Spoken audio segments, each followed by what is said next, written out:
Pare, meron akong chismis sa iyo. Yan ang gusto ko sa'yo, pare. May dala kang balita. Yung anak ni Aling Bebang na si Ashley, buntis na. Hindi kasi ay.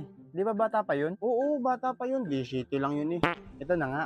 Kilala mo si Manong Cardo. Nabuntis ni Mang Cardo? Hindi si Mang Cardo. Aray, mali agad. Yung anak ni Mang Cardo nakabuntis. Ngayon, nalaman ng asawa. Asawa ng anak ni Mang Cardo, si Marites. Hindi, yung asawa ni Aling Bebang. Putik, mali na naman. Uy, anong ginawa ni Mang Poldo? Tinaga, pare. Yung anak ni Mang Cardo na si Glenn. Hindi, si Ashley. Kabata pa daw nabuntis na. Ngayon, pinatawag. Si Glenn. Hindi, si Kapitan. At magrereklamo ay, ngayon, ayaw sumipot. Ni Glenn. Hindi, si Kapitan. Alam mo kung bakit tayo pumunta? Busy? Hindi, magkamag-anak pala si Kapitan at si Glenn. Ngayon, ang gagalaiti sa galit si Mang Poldo. Sinugod. Si Glenn. Oh, si Glenn yan. Si Glenn ang may atraso eh. Hindi, si Kapitan. Ngayon, kinausap ni Mang Poldo yung asawa at kung hindi mananagot ay ipapakulong. Si Kapitan? Hindi, si Glenn. At si Glenn naman ang nakabuntis ay ang gulo mo.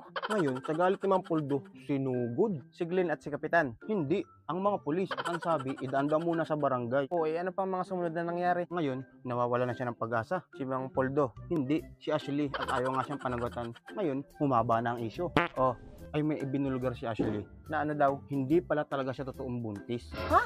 Oo, nagtatay lang pala. Hindi na naawa sa ama, muntik pa siyang mataga. Kaya nga, alam mo kung anong ginawa ni Mang Poldo? Nagsorry, hindi, natulog at napagod siya ay. Kanina pare, masaya pa ako eh. Eh ano ngayon? Galit na. Kaya pag bilang ko ng 3, dapat wala ka na dyan. Bibili ako. 2. Huwag na nga.